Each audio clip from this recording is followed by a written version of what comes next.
everybody, it's Annie, and I'm here today with a video to talk a little bit about resentment.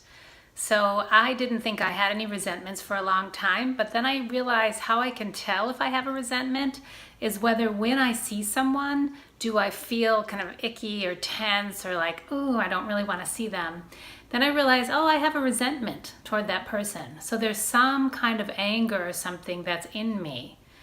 So why would I want to work on this? Well, it's because when we have these resentments, they actually eat away at us more than they hurt anyone else. And so it can be really unhealthy for us mentally and physically to carry around all these resentments. So what do we do about that using mindfulness practice? So the first step, as always, which I've said so many times in these videos, is awareness. Becoming aware that we have a resentment is the very first thing we need to do.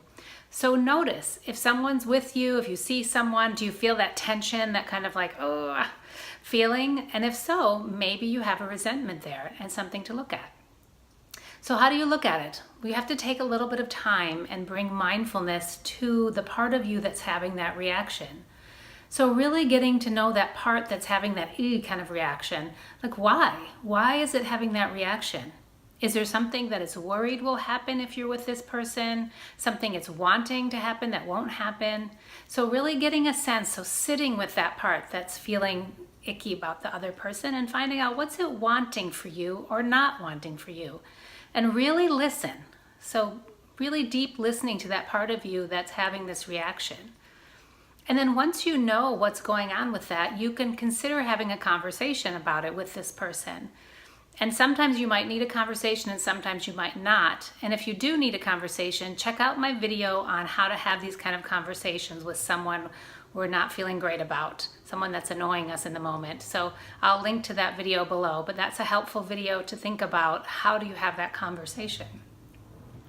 So you may need to have that conversation and you may not, but either way you want to start to really find a way so that you're not going to be triggered by this person every time you see them. And so once you've had the conversation or once you've decided how you can have that boundary that you need in order to not keep getting triggered by this person, then you can start to think about how do I actually let that resentment just go? How do I drop it? And one of the ways that I like to do that is I just think to myself, well, let me see, have I ever been the person that's been annoying or difficult? Yeah, definitely have. And have I been perfect? No. And might I have contributed to this interaction with this person or this resentment? Yeah, I might have. I don't know for sure. Maybe I have.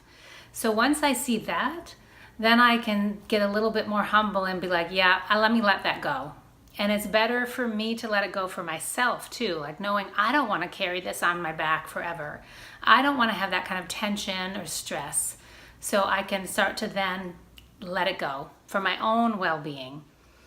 And then I can start to see this person in a different way. And when I see them, I know I have tools to either talk to them or to avoid being triggered by them. And also I've learned how to let go of that tension in the moment. So I hope that's helpful. If you have any questions or comments, I know that was short, but please leave your questions and comments below. And definitely check out the other video about how to talk to somebody who's annoying to us. And thanks for watching. I appreciate it. With love.